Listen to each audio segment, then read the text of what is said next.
अब हम और भी कुछ शब्द देखेंगे स्त्रीलिंग शब्द में। जैसे हमने शुरू में कहा था कि सो और एसो का प्रयोग हम पुल्लिंग के लिए करते हैं।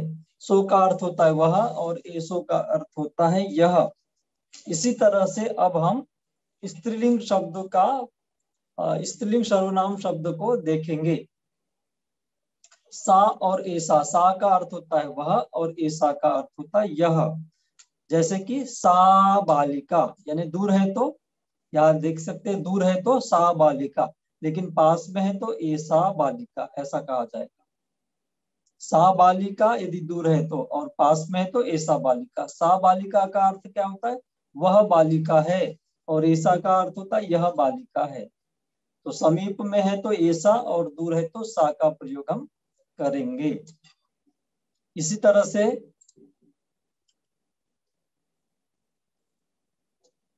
सा दहरा और ऐसा उपासिका। सा युवती ऐसा उपासिका। सा दहरा ऐसा उपासिका, दूर है तो सा और पास में है तो ऐसा, इस तरह का प्रयोग हम करते हैं। सा दहरा ऐसा उपासिका, पास में है तो ऐसा, दूर है तो सा। इसी तरह से सा सिही ऐसा अजा, दूर है तो सा और पास में है तो ऐसा, तो सा सिही ऐसा अजा। इसी तरह से यहाँ पर हम कुछ प्रयोगों को देखेंगे। सा बालिका ऐसा उड्ढा, उड्ढा मीन्स होता है बूढ़ी महिला। सा अध्यापिका ऐसा वेज्झा, अध्यापिका यानी अध्यापिका, और वेज्झा यानी वैद्या यानी डॉक्टर। इसी तरह से सा मक्खी का ऐसा अजा, सा कली का ऐसा माला। ये कली है और ये माला है। तो सा का अर्थ होता है वह और ईसा का अर्थ होता है यह। ये स्त्रीलिंग प्रयोग है। जब कोई शादी का दूर हो तो उसे पाली में सा शादी का कहा जाता है। इसी तरह से सा महिला, सा गायिका, सा बालिका, सा नटी, इस तरह से कहा जाएगा। और यदि पास में हो, कोई महिला पास में हो तो ऐसा, ऐसा का अर्थ होता है यह, सा का अर्थ होता है वह। तो जैसे ऐसा उपासिका यानी यह उपासिका, ऐसा भिक्षुनी यह भिक्षुनी, ऐसा सुजाता, ऐसा धम्म सेविका, ऐसा माधुरी, ऐसा तिस्त रक्षिता। तो आप सा और ऐसा का अर्थ जान चुके होंगे। पहले पिछले पाठ में आपको हमने बताया था कि सो का अर्थ वह होता है दूर है तो, और ऐसो का अर्थ होता है यह पास में होने पर। इसी तरह से कोई महिला या कोई उपासिका जब दूर रहेगी तो सा कहेंगे, और पास में रहेगी तो ऐसा कहेंगे। आदि में स्त्री वाचक सा तथा ऐसा इन सर्वनामों का प्रयोग वह और यह इस अर्थ में किया जाता है। सा का अर्थ होता है वह और ऐसा का अर्थ होता है यह। जैसे कि सा गोपा यानी वह गोपा है, और ऐसा, ऐसा का प्रयोग कैसे होगा? ऐसा गौतमी यानी यह गौतमी है। तो दूर होने पर सा और पास होने पर ऐसा। सा के कुछ, सा और ऐसा दोनों के उदाहरण देखेंगे। और हम सा बालिका यानी वह बालिका, और ऐसा वेजयंती यह वैजयंती। इसी तरह से सा साविका यानी वह श्राविका, ऐसा साधिका यह साधिका। सा नायिका ऐसा खलनायिका, सा जया ऐसा हेमा। इस तरह से दूर और समीप के नामों का आप सा ऐसा के साथ प्रयोग कर सकते हैं स्त्रीलिंग में। बहुत सरल है, आपको बहुत सारे उदाहरणों के द्वारा हम बता रहे हैं, तो बिल्कुल कंफ्यूज्ड बिल्कुल ना होइए। बहुत ही सरल सा गणित है। सा यानी वह और ऐसा यानी यह, इतना आप याद रखिए।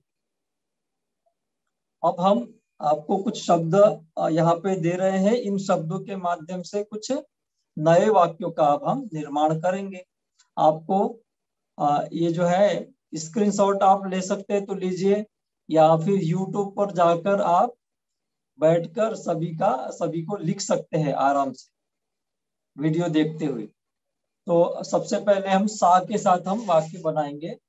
सा अक्षरा यानी वह अप्सरा है। सा ऊका यानी वह जू है। सा कुटिका यानी वह कुटी है। इसी तरह से सा किरिया, सा अजा, सा दिशा, सा उक्का, सा कन्या, सा कसा। इसी तरह से देखेंगे सा नावा, सा पजा, सा पताका, सा पूजा, सा मंजूषा, सा महिला, सा माला, सा रथिका, सा लता। दूर है तो सा का अर्थ होता है वह। इसी तरह से जब पास में हो तो ऐसा ऐसा कहेंगे। तो अब हम उल्टे क्रम में इसको हम बनाना शुरू करेंगे। ऐसा लता, ऐसा रथिका, ऐसा माला, ऐसा महिला, ऐसा मंजूषा, ऐसा पूजा, ऐसा पताका, ऐसा पजा, ऐसा नावा। और भी वाक्य बनाते हैं। ऐसा कसा, ऐसा कन्या, ऐसा उक्का, ऐसा दिशा, ऐसा अजा, ऐसा क्रिया, ऐसा कुटिका, ऐसा ऊका, ऐसा अक्षरा। इस तरह से ऐसा, ऐसा का अर्थ होगा यह, सा का अर्थ होगा वह। तो ऐसे आप सरल सरल वाक्य बना सकते हैं। इसी तरह से फिर से हम आगे वाक्य बनाएंगे। यहाँ पर सा के साथ सा कुंचिका, सा गीवा यानी वह गला है। सा गुहा यानी वह गुफा है। सा चंदीमा, सा चंदिका, सा जाला, सा जिह्वा, सा तूला, सा छाया, सा नासा, सा नीसा, सा मक्खिका, सा मातुच्छा, सा मुत्ता, सा शाखा, सा धारा। और इसको उल्टे क्रम में लेंगे तो ऐसा धारा, ऐसा शाखा, ऐसा मुत्ता, ऐसा मातुच्छा, ऐसा मक्खिका, ऐसा निशा, ऐसा नासा, ऐसा छाया, ऐसा तुला, ऐसा जिह्वा, ऐसा चंदी, ऐसा चंदिका, ऐसा चंदीमा, ऐसा गुहा, ऐसा गीवा, ऐसा कुंचिका।